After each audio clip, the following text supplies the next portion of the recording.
What'd you say? Huh? What? You're gonna make me cry. Why?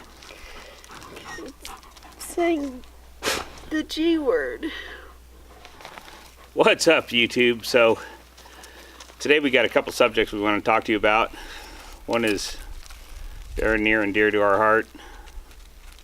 Kind of sad, but it's a reality of what I do for a living, and you know, the homestead, and it affects everybody around me. That and more coming right up. See you then.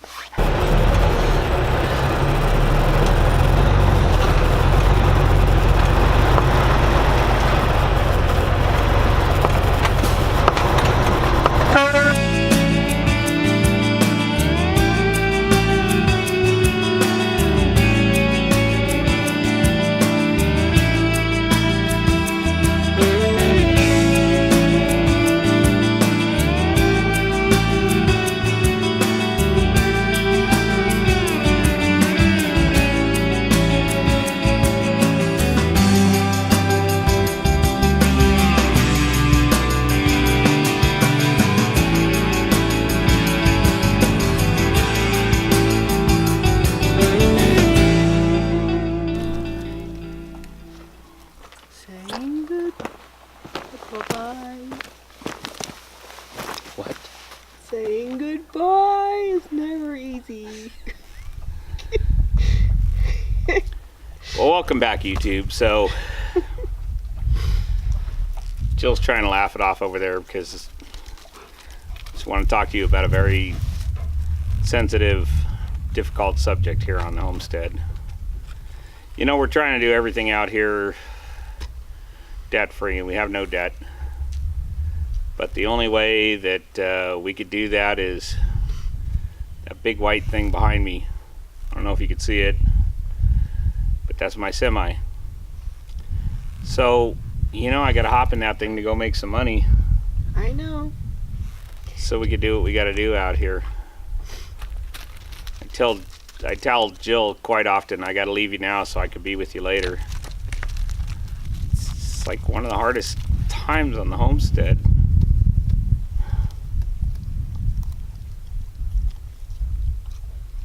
Just having to leave. It takes a really good team effort to run a homestead. I was watching Jill today. She went out and emptied the septic. She just hopped on the tractor and emptied the black water tanks and took it out to the septic. I mean, I don't know how I got so lucky to have such a great partner in this venture, you know, but the reality is I have to leave, and that's hard. It's even hard on the animals. This one right here, DJ, she knows. She just knows when I'm leaving, and she won't even look at me. She knows when it's coming, you know. And I might be gone 2 weeks. I might be gone 3 months. When we bought this homestead, I left December 28th of last year. I did a couple drive-bys. I probably had about 4 days at home altogether. And I didn't show back up till like the 3rd week of May. But it got us the money we needed to be able to buy the trailer that we have, the container, the power pole, the water tanks, you know, everything we needed to make the move. It's a difficult thing, you know. I don't have a huge bank account. I don't have a huge retirement income. I don't have a huge YouTube channel that brings me in thousands of dollars every month. But what I do have is that big white semi behind me, and we call that thing the Great White Hope, because it's our hope for the future. Yeah. It's just so hard saying goodbye. So tomorrow, except for this guy, he don't care. He's knucking butts. So tomorrow I gotta leave. I gotta load in Yuma, Arizona, going over to McKinney, Texas. I'm probably not gonna make it home for Thanksgiving, but my promise to Jill has always been that I'll at least make it home for Christmas, and I have every year since we've been together, and this will be the 5th Christmas. Yep. And I have made it home every Thanksgiving too since then, but I just don't think I'm going to be able to do it this time, because here we are mid-November, and it's just going to be hard to come back home in that short amount of time.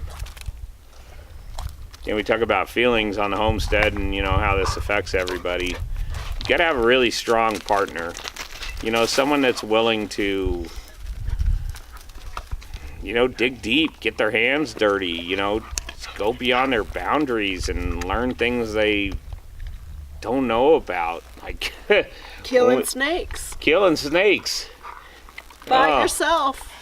Or, having water pump issues and water going all over the place, and Jill just grabbed the bull by the horns, and she gets it done. It took me a couple of times, but the last time it got fixed, he FaceTimed me and he talked me through it, and he should be a teacher, I think, because he has patience.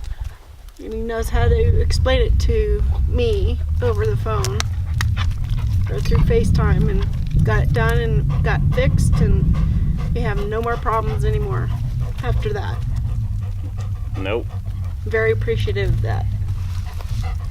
So there's various things that comes up on the homestead as we go along, and it's if it's not something happening with the water system, it's vibrations in the power pole. We don't know why. We brought the power company out here, or this one here getting bit by a snake. Looks like a femur. This one here getting bit by a snake. But once again, I can't stress the importance of having a partner that is on board with what you're doing.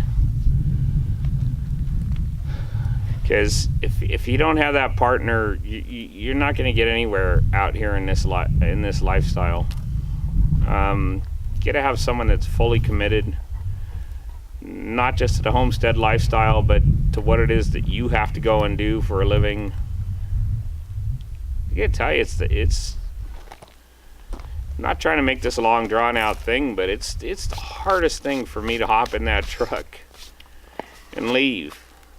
I leave my loved ones, my very wonderful girlfriend, my two very loving and adoring animals. When we lived in Oklahoma, the chickens and the turkeys, I know that sounds funny, but you got to leave all that behind, and you got to go deal with all this stuff out on the road.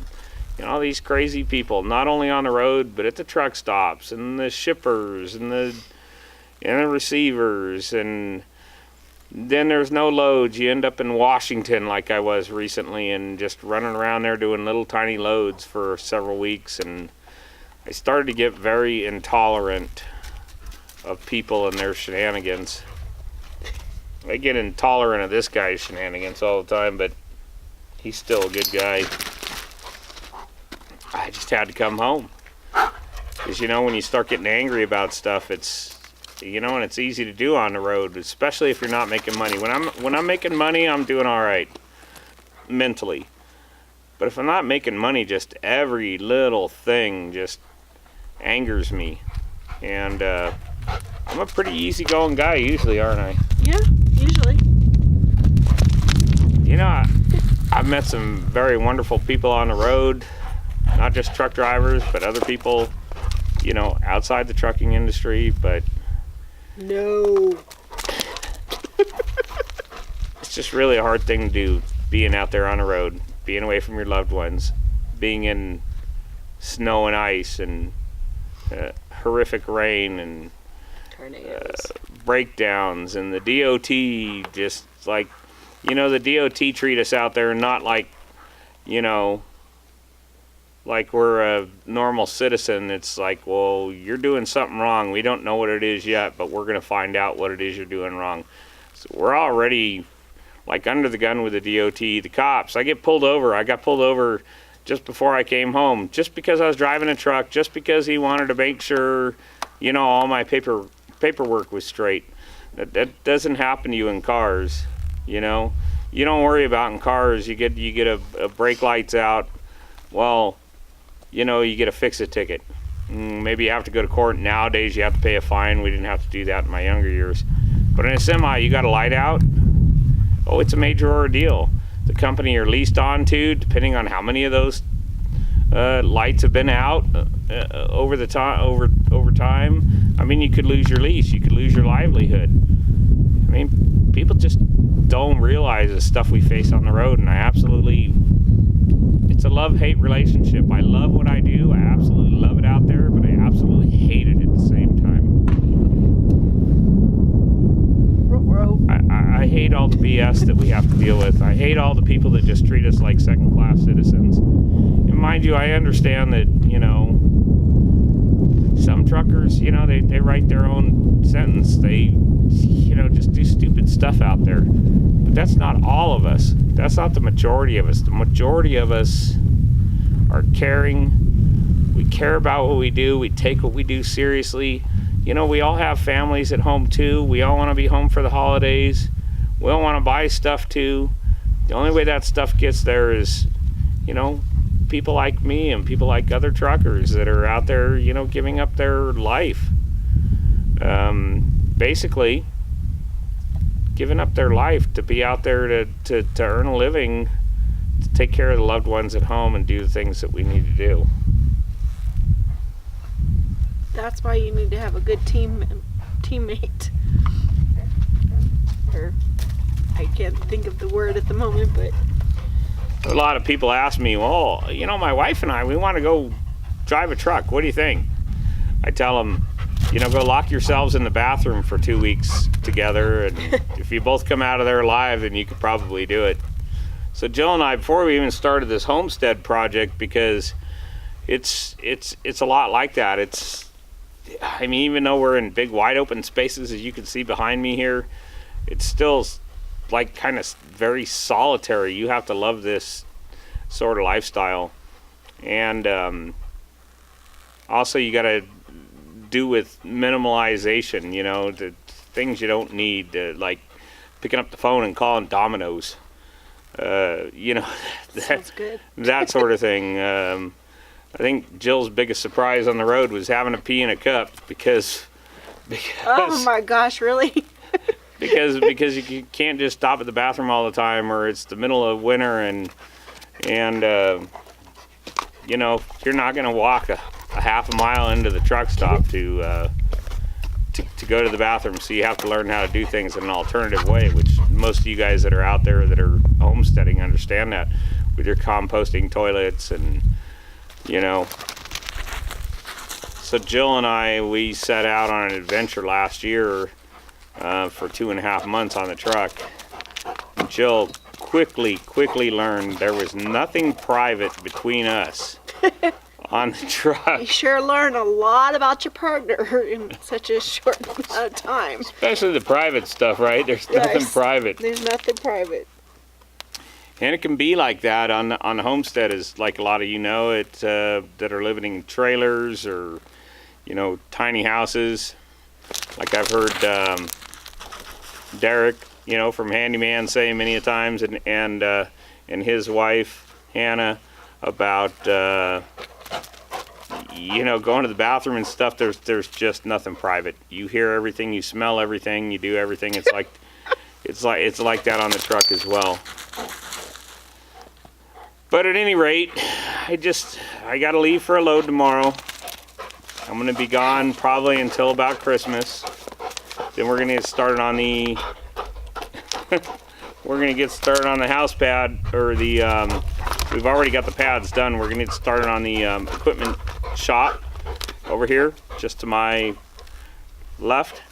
And the other thing I wanted to talk to you about today is winterizing the trailer. It was 29 last night. The water bowls this morning were like frozen, not solid, but about a 1/4 inch deep of the water bowls for the animals were frozen. So we're going to show you what we're going to do about that.